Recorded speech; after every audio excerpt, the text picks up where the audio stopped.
Javier Mena.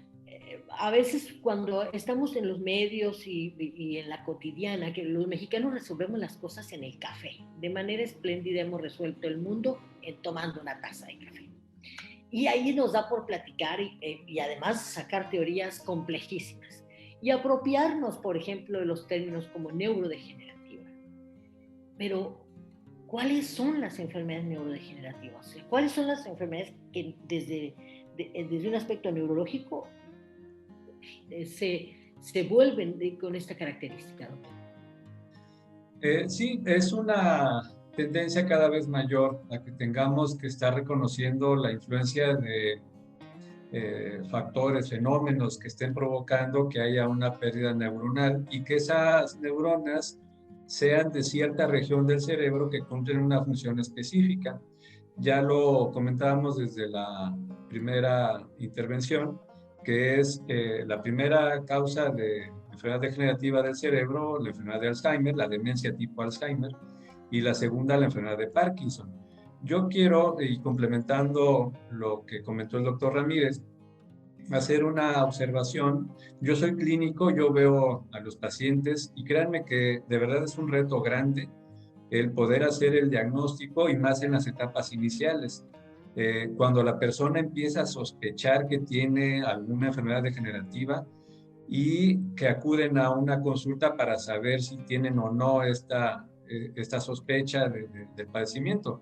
Y agregando, les puedo decir aquí en el foro, y lo he dicho también en muchos otros foros, no todo lo que se olvida es Alzheimer y no todo lo que tiembla es Parkinson, porque también incluso en algunos médicos, algunos colegas, pueden tener inmediatamente una asociación directa de que tiembla, debe ser los inicios de Parkinson, se le olvida, debe ser un problema de Alzheimer.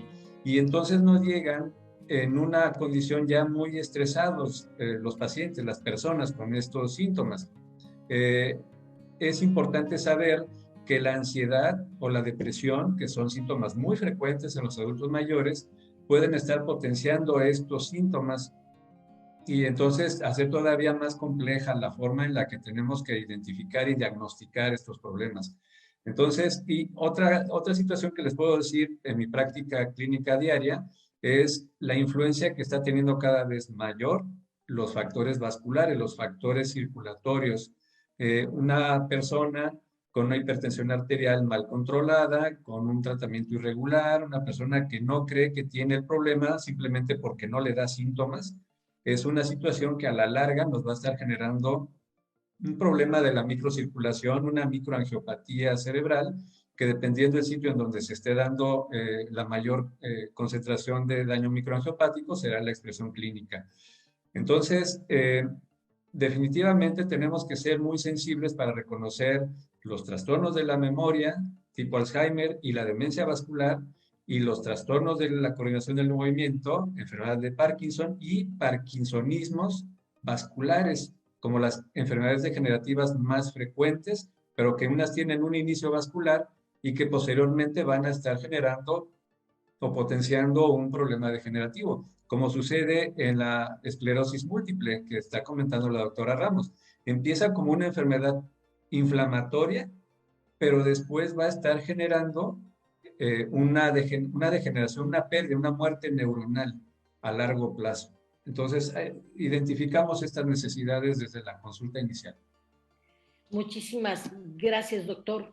Quiero decirles que vamos casi, bueno, más allá del medio tiempo de la primera parte, y lo digo así con toda la intención, porque el Instituto Estatal de Radio y Televisión, que nos transmite estos conversatorios, luego los damos en formato de televisión, y también Canal 22 lo retoma, esto gracias a las gestiones con el Instituto Latinoamericano de Comunicación Educativa. Entonces vamos a tener foro y espacio público amplio y agradecemos mucho siempre a COSIT esta deferencia de permitirnos hacerlo. Entonces vamos pues a esta última, casi última ronda de preguntas de mi parte, porque ya les digo, hay una lista de espera bastante considerable para sus explicaciones, preguntas que está haciendo el público. Doctora Ramos, aquí es donde yo de repente, cuando veía sus preguntas y además su especialidad, pensé, porque hoy en la mañana nos entregaban un artículo para un medio público sobre la COVID y o sea, la COVID prolongada. Y esa esquina, esa intersección con efectos que se pueden sumar a estas enfermedades. ¿Nos puede platicar un poco de esto? Claro, pues está de moda, lo estamos viviendo pues el COVID, ¿no? Y ya estábamos platicando un poco que esta enfermedad tiene alterado el sistema inmune. Entonces, a final de cuentas, si tu paciente tiene alterado el sistema inmune, ¿cómo es que puede reaccionar si se enfrenta a un invasor como es el virus del COVID, ¿no? Pues hay poquitos estudios, apenas están saliendo a la luz, apenas se está viendo a ver si puede ser más afectados o menos afectados. Lo que, además, como apenas está saliendo a la luz, apenas están estudiando, son controversiales. Es decir, lo que se observa en algún grupo de trabajo va a ser totalmente contrario a lo que podría observarse en el otro grupo de trabajo, ¿no? Pero bueno, uno de los grupos de trabajo que ya ha publicado algo de información dice que como la enfermedad tiene, vamos a decir, descontrolado el sistema inmune y además los medicamentos, el tratamiento, hablábamos, lo que hace es contrarrestar al sistema inmune y a las vías de señalización que están activadas, pues entonces no tienes el sistema inmune o el paciente no tiene el sistema inmune apto para poder combatir la infección. Y se está hablando de que hay una mayor incidencia, de que puede ser tiempos de enfermedad de COVID más prolongados, mayores hospitalizaciones, pero el mismo, o sea, compararlo con la población general, se puede tratar, las consecuencias van a ser muy similares, es decir, la misma tasa de mortalidad se está observando que en población que no tenga esclerosis múltiple. Pero lo que se vio en ese grupo de trabajo es que sí tiene mayor incidencia, es decir, es más probable que padezcas al mismo tiempo esclerosis, pero también COVID, y de que terminen en algún momento dado hospitalizados y quizás necesitando apoyo respiratorio. Ahora, otro grupo de trabajo dice, no, nuestra información y nuestros resultados demuestran que no, o sea que es el mismo, equiparable con la población general.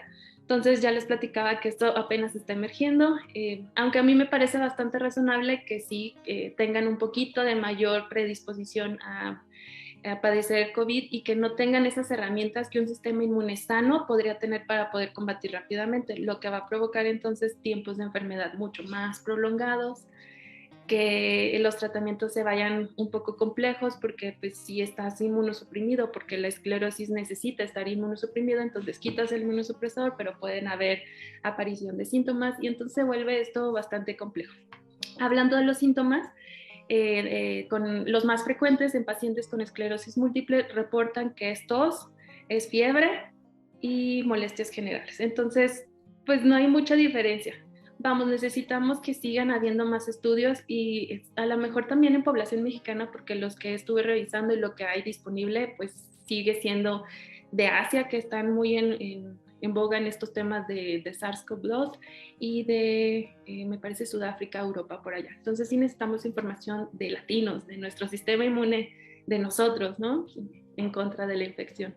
Gracias, doctora. Sabemos que es complejo y que hace mucha falta la investigación siempre, pero qué bueno que también estos momentos nos den la oportunidad de reflexionar sobre la importancia de la ciencia, justamente.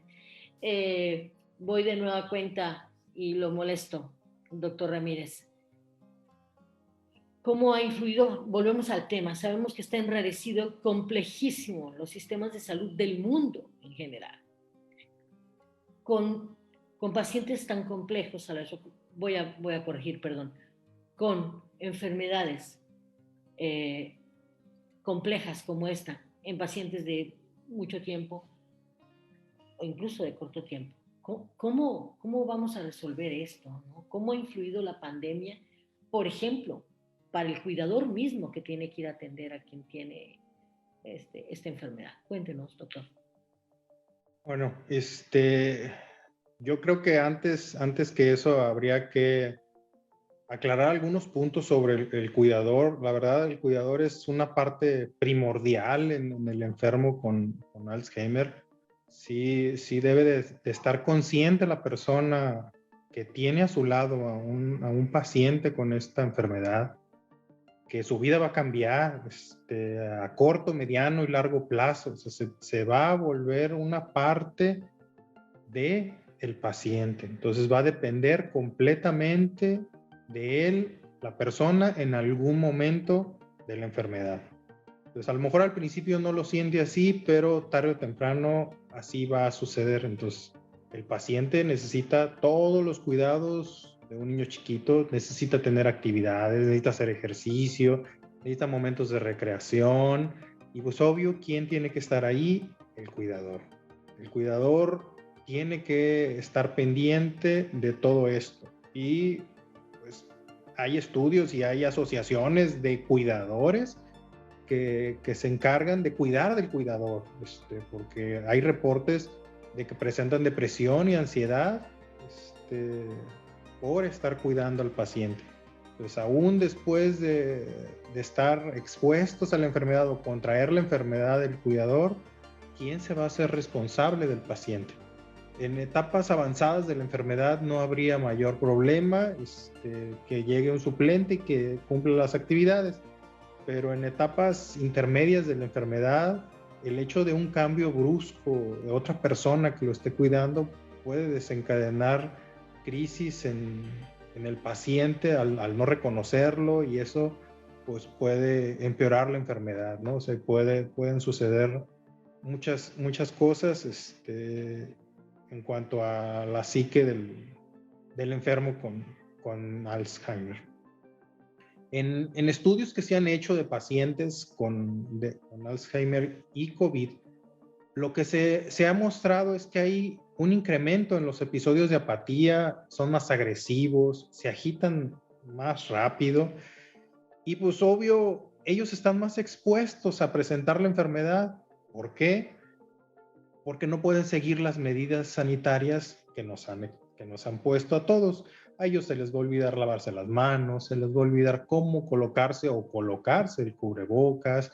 El distanciamiento social no va a ser tan sencillo para que ellos lo tomen, porque tienen una rutina y tienen que seguir esa rutina. ¿Por qué? Porque es algo que ya tratan de memorizar. Entonces, este confinamiento ha provocado cambios muy sustanciales en ellos. Y pues, obvio, si un enfermo de Alzheimer se contagia de COVID al ser una persona de tercera edad, pues se tiene que tratar con esos cuidados y pues directo a un hospital, o tenerlo bajo mucha observación por las posibles complicaciones que ya sabemos tiene COVID.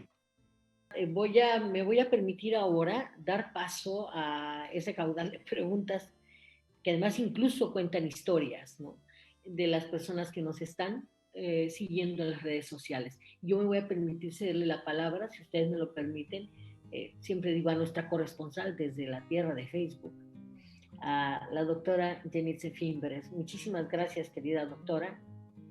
Estamos listos para escuchar sus preguntas desde Facebook.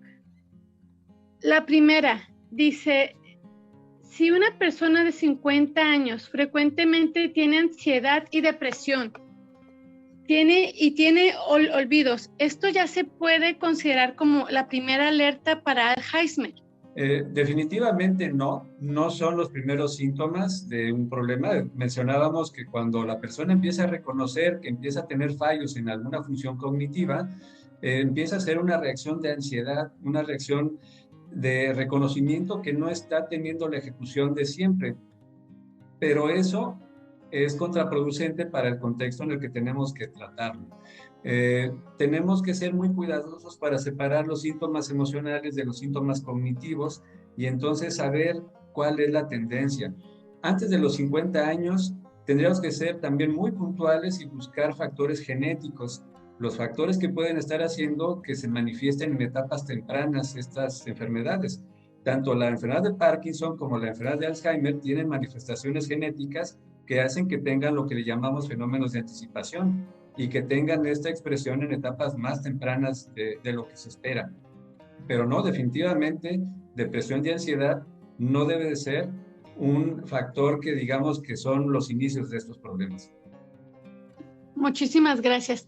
Y la siguiente pregunta es que ¿qué recomiendan, por ejemplo, en el caso de que ya haya antecedentes en la familia de estas enfermedades, ¿qué recomiendan a los miembros? Bueno, primero que nada, no caer en la desesperación. Ese es un hecho. El hecho de que tengas familiares no implica el 100% de que alguien más va a tener. O sea, sí hay la posibilidad de presentarlo, pero no es 100% seguro.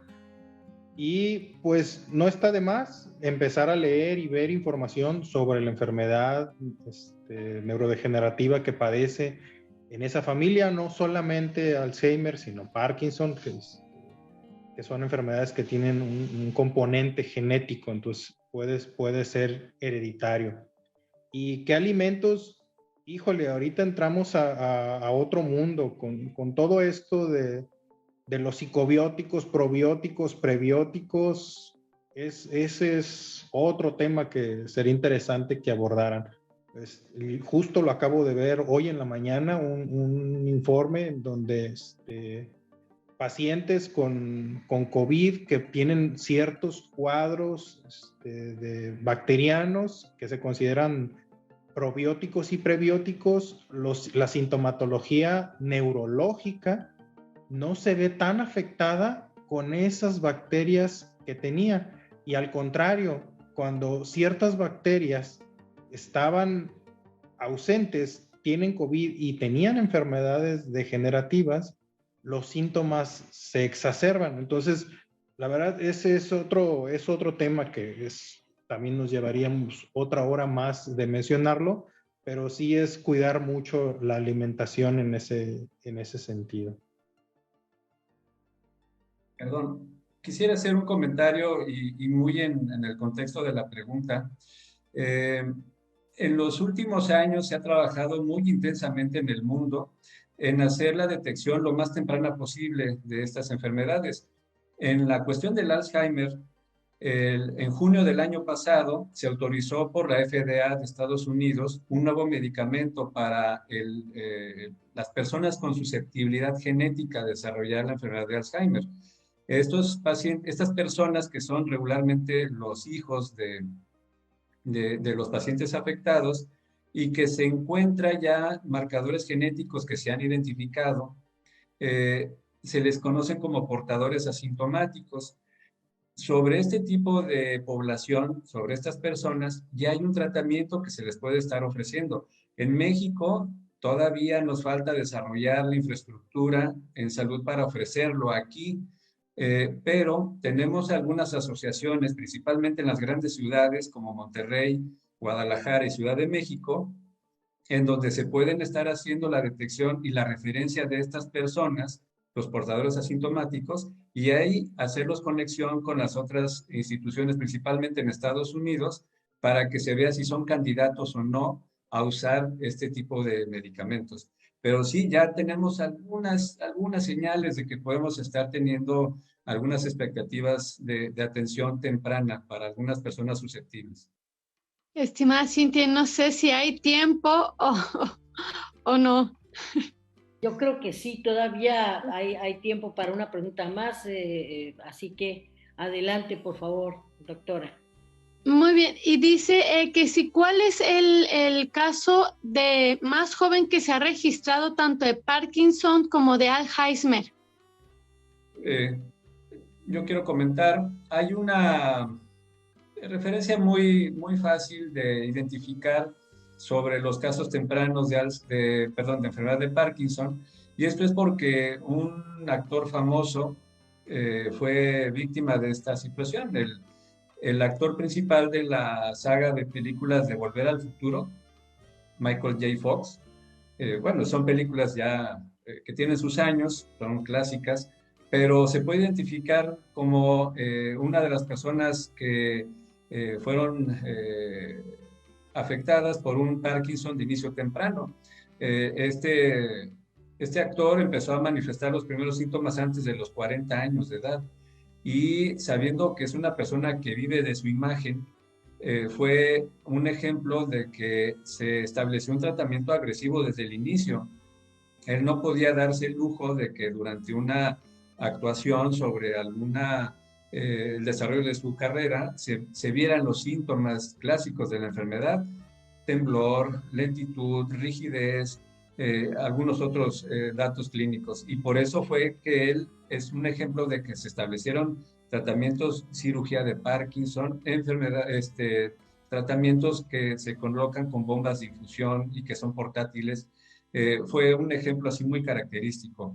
Y de la enfermedad de Parkinson, solo mencionar que el primer caso que describió el doctor, la enfermedad de Alzheimer, el primer caso que describió el doctor Alois Alzheimer en 1905 fue de una mujer de menos de 50 años, con datos más psiquiátricos que neurológicos, pero cuando se hizo el estudio histopatológico, cuando se hizo la autopsia, se vio que tenía las características alteraciones del depósito de proteína beta amiloide dentro de las neuronas de esta persona.